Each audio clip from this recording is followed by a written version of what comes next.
report on Eddie Vedder on the mound. He's got good stuff considering he's holding his child. That's not an easy thing to do, to throw a strike when you're holding your daughter. Nicely done. He's ready to go. He's not nervous about singing here. It's no big deal.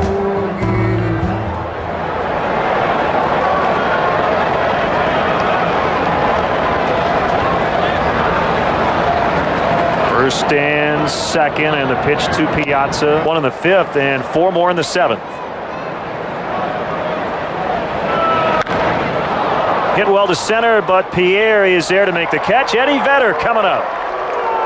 Today's guest conductor for Take Me Out to the Ball Game, Pearl Jam lead singer Eddie Vedder. All right, let's hear it. Let's sing it for the moms. A 1, a 2, a 3. Take me out to the ball game. Take me out to the crowd. Buy me some peanuts and crack. I don't care if I ever get back, for it's root for the Cubbies. If they don't win, it's a shame. For it's 1, 2, 3 strikes, you're out at the old ball game. 10 runs, we can do it.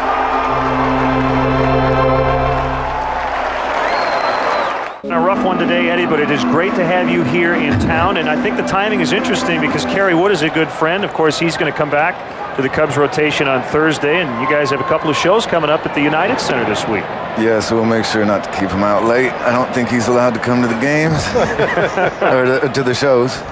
Yeah, he's got a big game on Thursday, and maybe that'll help turn it around. Barfield is going to throw out Jock Jones for the second out. So your album has been out, your record, as musicians call it, has been out since May 2nd, and how are things going? I know it's a very busy time. You start touring. Yeah, I guess we're officially on the road now, and I think the goal is to get it working by Chicago, and we're there. We're looking forward to playing United Center, and it was just a big deal to be able to come here today. So, beautiful day.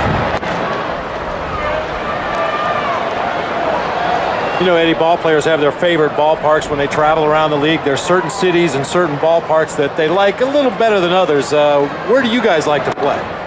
I always liked playing Chicago Stadium. I like United Center. It's great, you know, and a lot of friends in Chicago, but it's the sound in Chicago Stadium. There's something about the older buildings, you know, old Boston Garden and Chicago Stadium. They had a great sound to them.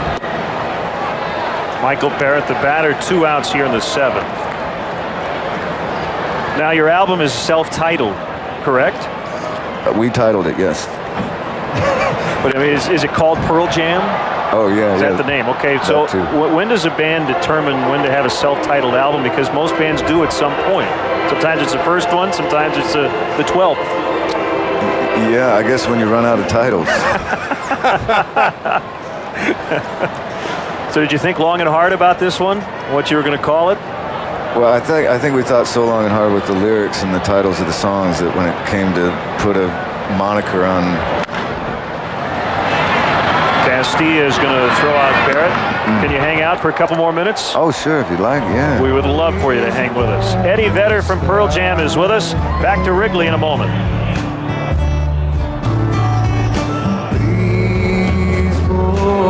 Record, it's self-titled, Pearl Jam, and you were saying that you spent so much time on the songs. Yeah, it seemed like to come up with something that would encompass all that was on the record was a bit much, so we just left it alone and put an avocado on. Gonzalez down that left field line. He's going to make the turn, and he's going to stop with a single. Well, we talk about baseball influences. Let's talk musical influences, and the biggest ones on you as a youngster as you got in to this business. It's been so good to you, and you've been so good to it. I grew up listening to, I guess, a lot of Motown stuff early, growing up in Evanston, and then that progressed into like things like the band and Bob Dylan, and then the Who, and then punk rock, and then it was our turn, I guess. The music came in the early '90s with us and some of the Seattle groups and some Chicago groups too. So there's a pitch from you and a swing and a miss. Clay Hensley still in. 8-0 Padres. We're here in the 8th inning. Now, how many times do you get to Wrigley in a season? Well, before I had our daughter, I was here quite a bit more often than I have lately. But at least try to make it, 10 times a year.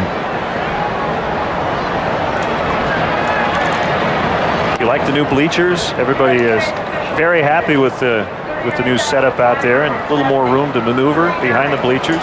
Yeah, I was really, I'm a total traditionalist. I still write on a typewriter, and so I thought this was, you haven't gone into the computer age. It still looks old school, and it's just a beautiful place. The energy's still there, and I'm glad to see it. I just don't want to rename the field. No, I don't think that'll happen.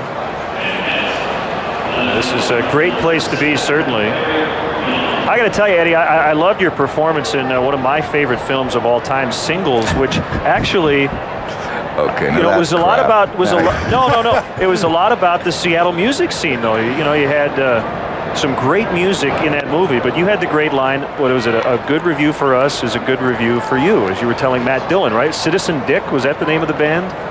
It's been so long, right? I mean, I don't even take lots of drugs, not lots of drugs, and I still can't remember that. I think that was 1992. Well, I remember. Eric Young with one out.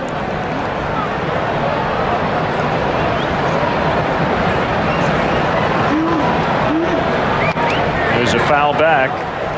You mentioned the Seattle music scene, and I think there was kind of a split amongst those of you who were playing in Seattle at the time when they hung the name grunge rock. How did you feel about putting that title on a particular genre of music?